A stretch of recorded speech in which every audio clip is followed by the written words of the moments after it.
Olá, sejam todos muito bem-vindos ao podcast Idoso Pode Tudo, que é do Centro de Educação à Distância da Universidade Federal do Amazonas.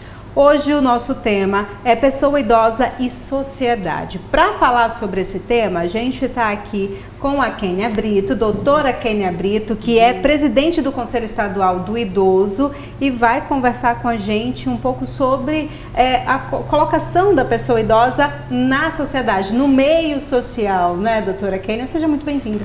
Obrigada. De fato, Bárbara, nós estamos diante de um paradigma, né? Se nós consideramos que hoje nós temos uma população, né, com um grande número de pessoas idosas, e esse fato ele não é só aqui do nosso país, é um fato mundial, né? E hoje a pessoa idosa ainda de fato briga por esse espaço na sociedade, porque é exatamente isso que acontece. Então nós estamos aí diante de uma situação realmente complicada, né? Hoje, né, nós temos pessoas idosas que têm características muito diferentes, né? Porque o envelhecimento ele é um processo que ele é muito subjetivo, né? Muito individual. Muito individual. A forma como eu vou envelhecer não vai ser a mesma forma que você vai envelhecer, né? Isso depende de muitos fatores, de fatores genéticos, né? 25% do que a gente é quando a gente envelhece, quando a gente se torna uma pessoa idosa, a gente traz, né, de características dos nossos familiares. E outros 75% a gente tem proveniente de fatores externos, ambientais. Então, o que nós precisamos para ter um papel de fato relevante, né, para essa pessoa idosa na sociedade? Precisamos de todo um ambiente externo que seja favorável a essa pessoa idosa, né? E aí nós estamos falando o quê? De políticas públicas, né? De serviços que sejam especializados, que sejam de fato, que considerem as particularidades da pessoa idosa. Porque hoje muito se ouve comentar, né? E é também uma violência simbólica, que a pessoa idosa é aquela que voltou a ser criança, né? Então isso é um erro gravíssimo nosso. A pessoa idosa é uma pessoa que teve uma história que de contribuição para a sociedade, né? Que produziu sim, afinal nós estamos dentro de um sistema capitalista, né? Cujo valor... Tem muitas pessoas idosas que continuam produzindo. Ativas, exatamente, né? Então, de fato assim, um paradoxo, né? Porque hoje as pessoas idosas ainda estão brigando por esse espaço, de serem respeitadas de fato, de serem menos discriminadas, né? E aí nós temos a situação do etarismo, que ficou muito latente agora durante a pandemia, quando nós tivemos várias situações aí que foram colocadas nas redes sociais, né? Como as pessoas idosas fossem de fato irresponsáveis por, né, não conseguirem, as culpadas, como de não conseguirem se manter em casa, né? Então a gente precisa ainda muito fazer, né, em termos de educação, de informação, para que essas pessoas idosas realmente tenham um espaço garantido na sociedade, mas um espaço de respeito, né, pela sua história, de respeito por toda a sua contribuição. Com certeza. Agora, como inserir essa pessoa idosa novamente na sociedade? Porque a gente está falando aqui, parece que vocês estão falando de um extraterrestre. Não, não é. É uma pessoa que, como você disse, já contribuiu muito para a sociedade, mas que muitas vezes fica ali dentro de casa porque não sabe o que fazer, aonde ir, o que pode, o que não pode fazer. E aí, como é que essa pessoa idosa pode ser reinserida na sociedade dentro da sua idade? As políticas públicas têm uma grande responsabilidade sobre isso, né? De ofertar serviços, espaços diversos, onde essas pessoas possam voltar a viver, né, a vida em sociedade. Infelizmente, Bárbara, nós mulheres, né, temos um histórico de vida muito, infelizmente não, né? Aí eu não seria leviana de fazer essa afirmação, mas culturalmente nós mulheres nós fomos educadas para o cuidado, né, para o cuidado da nossa família, do nosso lar, né, e muitas vezes nós não tivemos oportunidade de viver em outros cenários a não ser aquele nosso ambiente doméstico, né. A inserção da mulher no mercado de trabalho é recente, né? E então muitas mulheres idosas que hoje envelheceram, né, que estão nessa geração de pessoas idosas, elas não tiveram oportunidade de trabalhar fora, de estudar.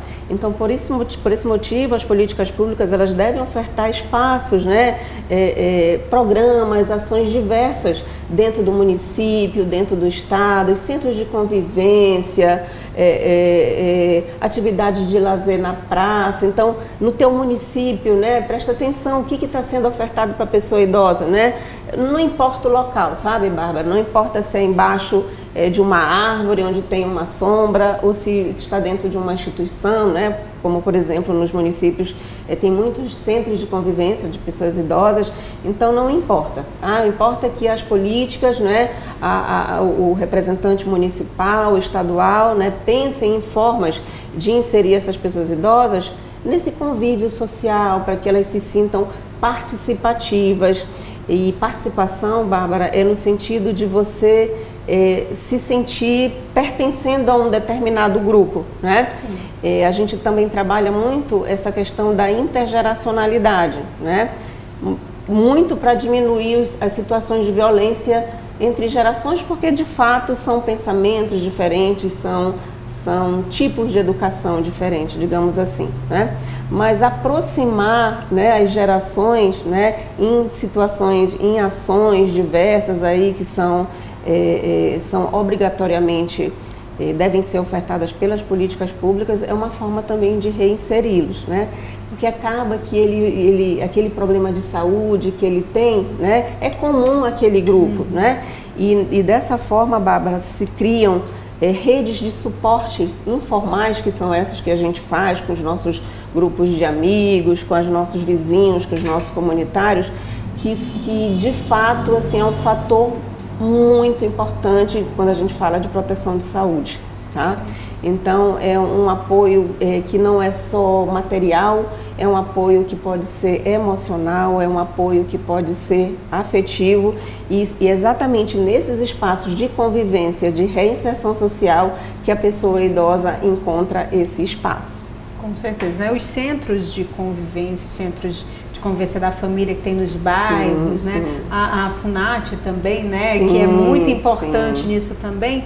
Eu acho muito interessante, eu já tive a oportunidade de ir algumas vezes e ver aquelas pessoas idosas ali tão alegres e tão pra cima nos cursos. É curso de dança, é curso de teatro, é curso de artesanato. São coisas que parecem pequenas para muita gente, mas que na verdade são de grande ajuda para poder trabalhar o emocional dessa pessoa idosa, como a gente estava até falando anteriormente com relação a essa questão de que quando a pessoa idosa fica muito dentro de casa, ela acaba meio que definhando mesmo, né? Acaba que o emocional ele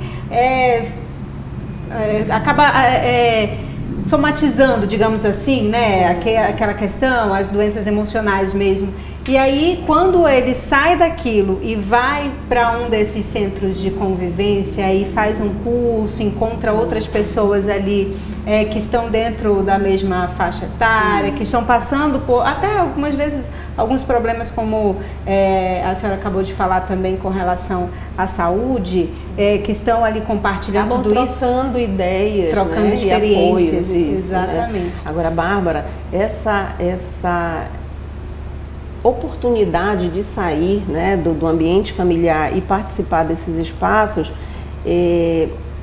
aproveitar essa oportunidade, Bárbara, muitas vezes depende da personalidade da pessoa idosa. Eu, por exemplo, conheço muitas pessoas idosas que optam realmente por viver uma velhice dentro de casa, né, cuidando das plantas, lendo, dedicada a casa, enfim, para nós mulheres, inclusive pós-aposentadoria, isso é muito mais fácil, tá? Nós geralmente voltamos à nossa tarefa do cuidado, né? O que é diferente para os homens, né? Voltar para casa após o período de vida laboral não é de fato uma atividade fácil, tá? Mas muitas pessoas idosas não gostam de conviver em grupo e a gente também tem que respeitar, né? Nessas atividades, Bárbara, é muito interessante que a maioria são compostas por mulheres, né? Os homens aderem muito pouco a esse tipo de atividade, embora demograficamente aqui no nosso estado a gente tenha um número muito próximo, né, de homens e mulheres idosas na população, mas por algum motivo eles não aderem a esse convívio social mais próximo, esse engajamento assim nessas ações, né, como por exemplo a FUNAT faz, né, que de fato hoje a FUNAT é um centro de referência, né, para todo o nosso estado, na oferta de ações tanto de extensão, que são essas voltadas para as pessoas idosas, através de cursos e oficinas livres, né? Aí são as mais diversas, né? Sobre teatro, línguas, né, estrangeiras, relacionadas à atividade física também, mas também ela também faz a capacitação profissional, né, para que toda a rede de proteção à pessoa idosa realmente esteja capacitada para o atendimento da pessoa idosa, e também trabalho, ensino e pesquisa, né? Mas quem dera que a gente pudesse, né, abranger todos os municípios, mas essas ações dentro dos municípios, dos centros de convivência, de levar palestras bárbaras, sabe, por um profissional da saúde, né? Vamos falar hoje sobre diabetes, sobre hipertensão, porque infelizmente as pessoas não têm o controle da sua própria da sua saúde, né?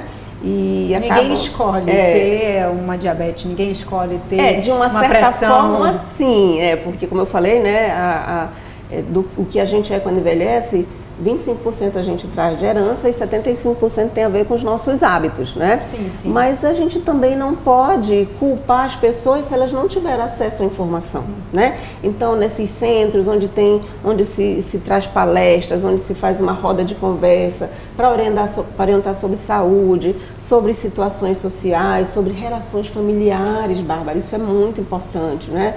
Então, essa é a saída, né? De reinserir a pessoa idosa. E reinserir a pessoa idosa é garantir saúde para essa pessoa idosa, né? Que é o que a gente tanto precisa hoje nesse quadro de envelhecimento que tem o nosso país. Com certeza, né? Agora, doutora Kênia, a gente está falando aqui de reinserir essa pessoa idosa na sociedade. É uma coisa também que eu acho muito importante, que a gente até começou a falar aqui, a senhora citou em relação a esse preconceito das pessoas com as pessoas idosas em certos ambientes, por exemplo, numa faculdade. Não é verdade? Infelizmente, né? Há uma luta grande, né, por espaços, mas como logo, muito brevemente nós vamos ter uma sociedade muito mais envelhecida do que uma sociedade jovem, eu acho que a coisa tende a mudar, né? Ainda não aqui na nossa região, que dentro de um cenário brasileiro ela ainda é a menos envelhecida, né? Mas é muito difícil a gente não olhar para o lado e não ver uma pessoa idosa, né? Se você olhar para dentro da tua própria família, tem várias pessoas idosas, né? Então eu acho que e trabalhamos para isso, né? Para que esse encontro de gerações em vários cenários, né? Seja na universidade, seja no ambiente familiar, que é extremamente importante, porque as famílias, assim como em qualquer outra etapa da vida, elas são extremamente importantes para as pessoas idosas, em razão do cuidado, né, que elas acabam, da responsabilidade que elas assumem com aquele ente idoso, né? Então, é muito importante que a gente traga oportunidades dessas gerações se encontrarem, né?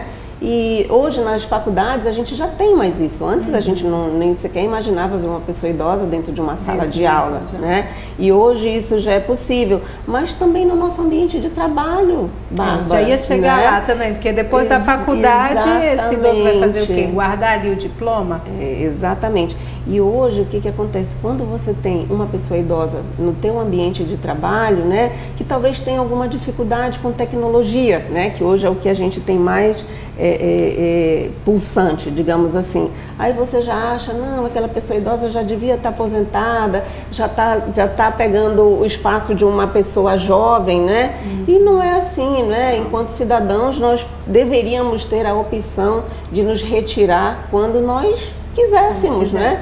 Porque, enfim, você é uma opção também você se manter participativo, você se manter produtivo, né? Mas para isso você também tem que ter opções, né? E aceitação da sociedade. Da sociedade e se aceitar também, né? Eu conheço pessoas idosas que dizem, não vou fazer uma faculdade, eu até queria, tenho um sonho, mas não vou fazer, estou muito velho para isso, já não tenho mais idade para estudar, não tenho mais paciência, mas aí é aquela questão da autoaceitação também. É a questão do etarismo individual, né? Você, por algum motivo, né?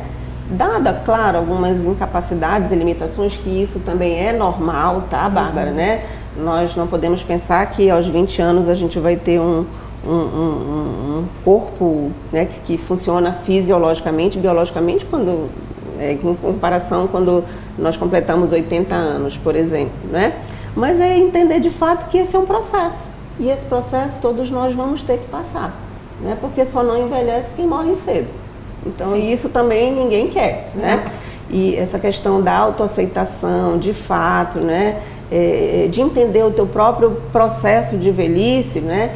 Isso também a gente pode trabalhar, sabe, Bárbara, nesses espaços, né? Sim. É se entender que o teu corpo vai modificar, a tua pele vai modificar, né? A tua audição, né? O teu paladar, o teu olfato. Então, isso tudo realmente se faz através de ações educativas, né? E as próprias palestras, como você estava falando, ajudam com relação a isso, né? Que é para poder justamente fazer com que aquela pessoa se enxergue e diga, opa, eu tenho, não é porque eu estou envelhecendo que eu já estou com o pé na cova, não é assim. Bárbara, mas nós mulheres, por exemplo, né, nós sofremos um pouquinho mais, né? Porque nós somos muito cobradas para estar dentro do padrão conhecido como JUBESA. Juventude, Beleza e Saúde, né? Então, quando você começa a fugir um pouco daquele padrão, né, você já começa a se cobrar automaticamente. Então, é preciso, de fato, né, refletir sobre o teu papel no mundo, né, sobre o teu papel dentro da tua família e precisa, de fato, né, ter essa valorização externa, né, porque não adianta você também ter consciência da pessoa que você é, do papel que você tem, se a família, se a sociedade também não te respeita dentro das tuas particularidades, né? Então, é uma caminhada muito grande que nós ainda temos para que culturalmente, né, a gente tenha uma sociedade que de fato, né, respeite, valorize as pessoas idosas dentro do que elas de fato são. Sim, com certeza. E você falando sobre a mulher mais especificamente, a gente estava até conversando sobre essa dificuldade realmente, né, da mulher envelhecer bem, que eu digo de saúde mental por conta de todas essas cobranças, né, e também com relação, inclusive, no nosso outro podcast, nós recebemos aqui o Dr. Vitor Fonseca, ele estava falando sobre essa questão da violência contra a mulher idosa, que é o que a gente também estava comentando anteriormente, que infelizmente acontece muito, né, e precisa ser falado e ser discutido sempre. Existe um traço muito forte de gênero, né, na velhice, que é o que a gente chama de feminização da velhice. Por muitos motivos, né, mulheres vivem mais que homens, mas vivem mais doentes, vivem mais dependentes. Isso porque culturalmente, né, a maioria de nós mulheres tende a casar com homens mais jovens, né, tem um comportamento preventivo de saúde em relação à saúde melhor que os homens, né? E então isso nos garante uma sobrevida, uma longevidade maior, né? Mas, em função da própria idade, Bárbara, quanto mais velhos, mais idosos nós ficamos, mais dependentes também nós tendemos a ficar, né? E dependente, de fato, de cuidados, né? De cuidados de higiene, de cuidados com a tua alimentação, com a tua medicação. E cuidar, Bárbara, não é uma tarefa fácil. Cuidar de um idoso dependente 24 horas não é uma tarefa fácil, né? Sem contar que as famílias não foram capacitadas para isso, né? Então, isso tudo, essa dificuldade, essa dependência da pessoa idosa, né? Toda essa necessidade de atenção e o desconhecimento pelas famílias e pouco aporte de orientação pelas políticas públicas para isso, de fato, criam uma base muito grande para situações de violência, né? Então, obviamente, né, homens se expõem mais que mulheres, de uma forma geral, né? E a mulher, ela fica muito mais vulnerável dentro da sua própria família. O Dr. Vitor certamente deve ter falado da questão de uma dupla vulnerabilidade, né?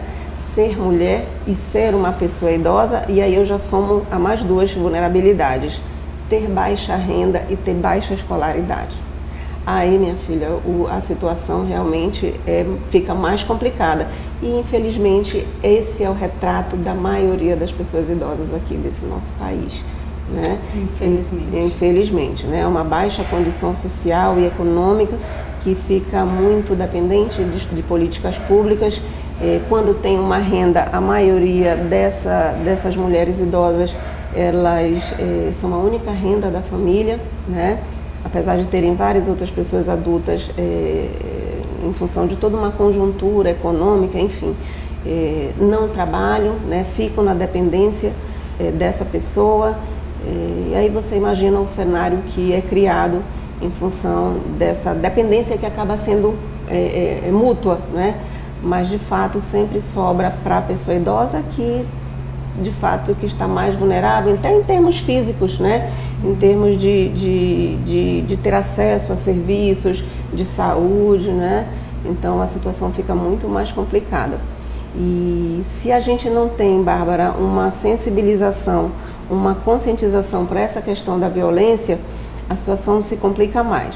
Então, o nosso trabalho em rede, né, é muito importante, porque nós precisamos passar informação tanto para a pessoa idosa quanto para os familiares do que fazer diante dessas situações de violência. Óbvio que o Estatuto do Idoso, né, determina, né, em casos omissos ou suspeitos de violência, deverão ser denunciados para as autoridades policiais, para o Ministério Público e para os conselhos, seja ele do âmbito municipal, estadual ou federal, né?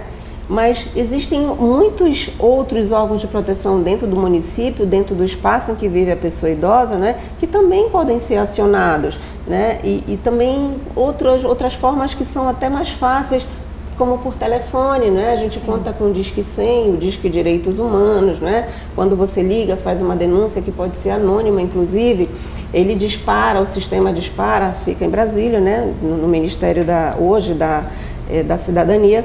Ele dispara toda a rede de proteção local, né?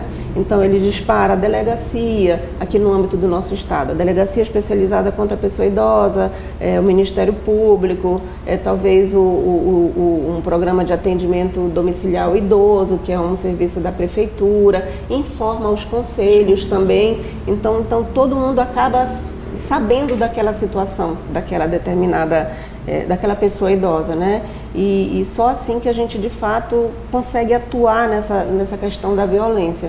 Claro, né, Bárbara, é uma situação muito complexa, exige uma ação intersetorial, né, muito grande, muitas políticas têm que se conversar, saúde, assistência, segurança pública, educação, moradia, habitação, então tudo está muito imbricado, né, uma área na outra, exatamente.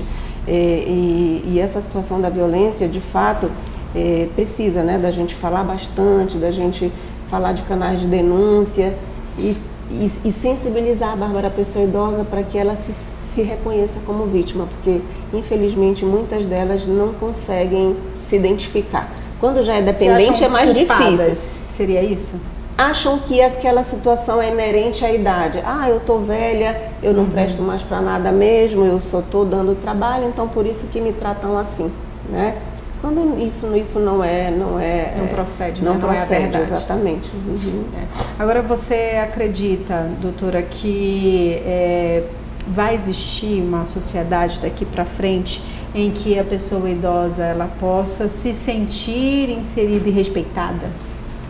Bárbara, diferente dos países europeus, países aliás, desenvolvidos, né, que levaram 100 anos para envelhecer e se prepararam para isso, nós aqui no Brasil, nós estamos arrumando a casa durante a festa, né? Mas também considerando que o envelhecimento, a velhice é um processo recente, né, de 30 anos para cá, eu acho que sim, né? Nós temos que ser bem otimistas, também porque o cenário, como eu já disse, vai mudar, vai ser, muito provavelmente daqui a alguns anos, né, nós estejamos aqui 4 pessoas idosas conversando, né, em sua maioria. Então, sendo muito otimista e acreditando muito nas autoridades, nas políticas públicas, em todo um cenário que a gente precisa, de fato, preparar para essas pessoas idosas, eu acho sim, né? Eu, por exemplo, dentro da minha casa, né? Como eu trato a minha mãe, como eu informo os meus filhos de como uma pessoa idosa pode ser tratada, né? Eu também já estou fazendo minha parte. Então, isso cada um de nós pode fazer dentro da sua própria casa. O que a gente não pode fazer é reforçar estereótipos negativos. Por exemplo, menino, você está chato igual um velho. Você está falando igual um velho, né? Então, são pequenas coisas que você precisa começar se pequenas perceber, atitudes que ensinam para a vida toda. Exatamente, né? E aí você acaba reforçando aquele estereótipo negativo, né?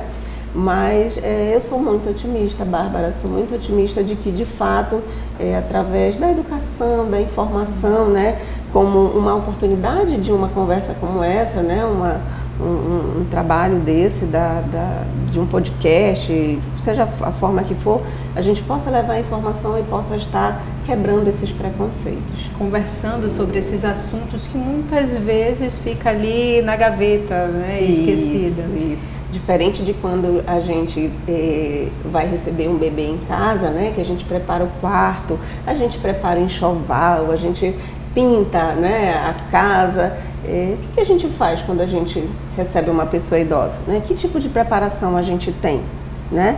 Muitas vezes as coisas vão acontecendo e quando a pessoa olha, nossa, você envelheceu. Você está lá no quartinho dos fundos, infelizmente, né? Alijado da vida em família, alijado do almoço em família, né? Porque incomoda, enfim, né? Então isso tudo eu acho que vale uma autorreflexão também, né? O que você não quer para você, você não quer, você não faz pelo outro, né? E então eu acho que isso começa muito assim a partir da gente mesmo, né? É um trabalho de formiguinha. Isso, exatamente. Doutora Kênia Brito, presidente do Conselho Estadual do Idoso, nós estamos recebendo você aqui no nosso podcast Idoso Pode Tudo, que é um nome justamente para poder mostrar que o idoso, ele claro que pode, dentro dos seus limites e dentro da regra da lei, tudo o que ele quiser, não é verdade? O que nós de fato queremos é que o idoso seja respeitado como um cidadão que é, né? Houve muita luta, houve muito movimento social para que nós chegássemos hoje a ter uma política nacional do idoso, um estatuto da pessoa idosa, que hoje, de fato, já precisa ser revisto, né, no seu texto, porque a vida é dinâmica, a sociedade é dinâmica, mas eu acho que nós temos assim, um bom arcabouço, sabe, Bárbara, legal, jurídico, de proteção, mas nós precisamos fazer com que essas letras saiam do papel, né? E que as pessoas idosas de fato vivenciem esses direitos na sua vida, no seu dia a dia, né? Podendo pegar um ônibus e tendo o seu assento respeitado, assento preferencial respeitado. Quando ele vai no supermercado, né? Ele tem uma fila preferencial. Quando ele vai ao banco, né? Isso também se refere também às vagas também, porque tem muita pessoa idosa que dirige. Exatamente, né? Mas esse é o ciclo da vida, Bárbara. Que bom, né? Nós nascemos, nos desenvolvemos e um dia nós vamos a chegar à finitude. E é um disso privilégio, na verdade, chegar, né? Exatamente. Infelizmente, a gente sabe que tem muitas pessoas que não chegam nem aos 30, então é um privilégio conseguir chegar até a idade de uma pessoa idosa. Doutora Kênia, estamos chegando ao fim do nosso podcast Idoso Pode Tudo. Conclusão? Agradecer o espaço, que esse nosso assunto que é tão corriqueiro, não precisa muito, é olhar para o teu lado, Bárbara, né? Te compreender a tua vida em sociedade, aí no teu município, observar, né, como as pessoas idosas estão sendo tratadas aqui na nossa cidade também, nos diversos espaços, e também se dispor, né, a brigar por esse espaço de reinserção das pessoas idosas e também cobrar das políticas públicas, né, que já existem, para que de fato elas se efetivem em favor dessa população, que é muito especial. Então, vou agradecer mais uma vez, né? Então, muito obrigada, doutora Kênia Brito. Nós recebemos a presidente do Conselho Estadual do Idoso aqui no nosso podcast Idoso Pode Tudo, que é um podcast que é do Centro de Educação à Distância da Universidade Federal do Amazonas, e esse foi mais um com o tema Idoso e Sociedade, um tema muito importante e que precisa ser discutido sempre. E a gente vai estar aqui, com certeza você pode compartilhar esse podcast com os seus amigos e quem mais queira saber um pouco mais sobre como envelhecer bem, né? Como é que o idoso, a pessoa idosa é inserida na sociedade. Tchau, tchau, até a próxima.